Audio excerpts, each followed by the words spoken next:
It's really seemed like you had a kind of a handle on the game the whole way that it went through from a leadership standpoint. Not letting up. Even if you're at plus 20, you kind of knew that OKC could come back. Can you just take us through kind of your approach to that and you're keeping your teammates along the way? Yeah, I mean, between them and Cleveland are the best teams in the NBA. So, the number one team in the West, and you can't have a let up no matter what the score is. They're always going to make a push, and that's why they are where they are at this position in this part of the season. So, it was a really good game for us, and we can build off of it. What do you think was the biggest reason you were generating such good looks from three, and then guys started to knock them down?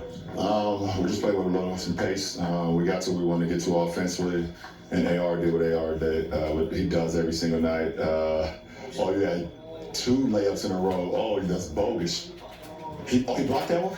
Okay. I'll give you one. Second one was nasty. AR does what AR do, man, and then obviously Luka was spectacular as well. But all around performance by everybody that came in the game tonight, it was a good win for us. The Boston game, you guys went through a bit of a lull, but now in the last week or so, you have the road win at Memphis, beat Houston, you beat OKC here. Like, what type of momentum do you think you've been able to recapture? They're just, obviously we know it's the final stretch into the postseason, so. We're just trying to, rack up great habits. Obviously, sometimes the game goes the way the game goes, and sometimes you play a great game and still lose games. Sometimes you can feel like you didn't play as well and win a game. But it's about habits. So I think we're just trying to, build our habits right now going into the final stretch of the season.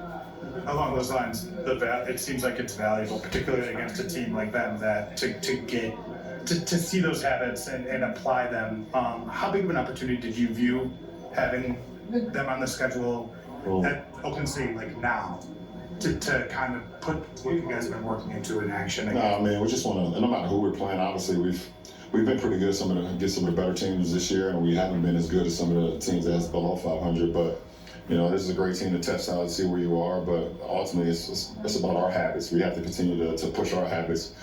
They know who they are. They know what they're going to be in the postseason, and we're still trying to figure it out.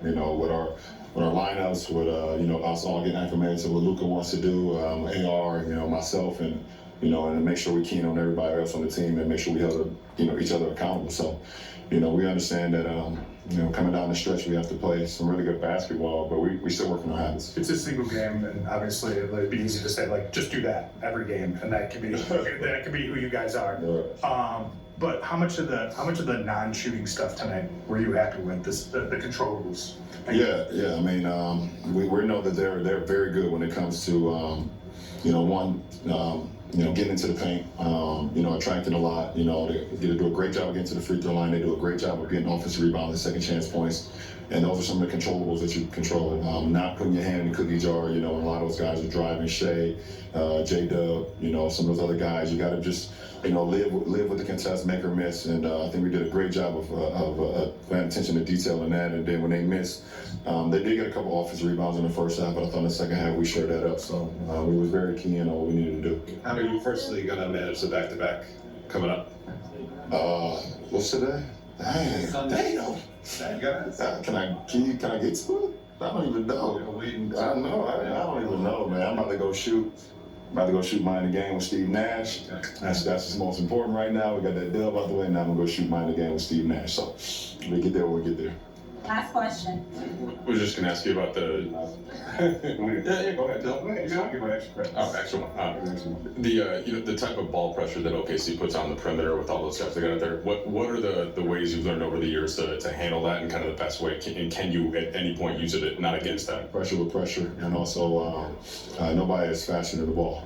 And when it comes to ball movement and things of that nature, that combats a lot of the ball pressure. When the ball is moving, the ball is flying around. I thought we did a great job of being able to put the ball on the ground when the defense shifted, being able to find the extra guy on the perimeter, either for shots or driving kicks. So, and like I said, when that ball is popping, that's always a key to success.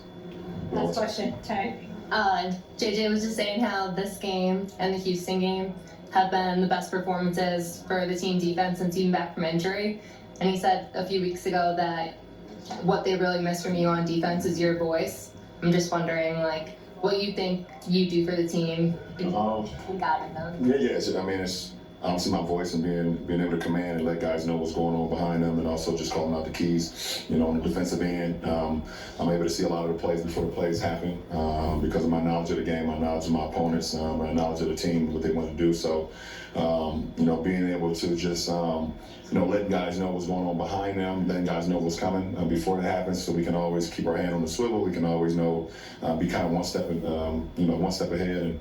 And I understand that's my responsibility to anchor the defense, and I'm happy to do that. Nice. Yeah, thank you. Aaron?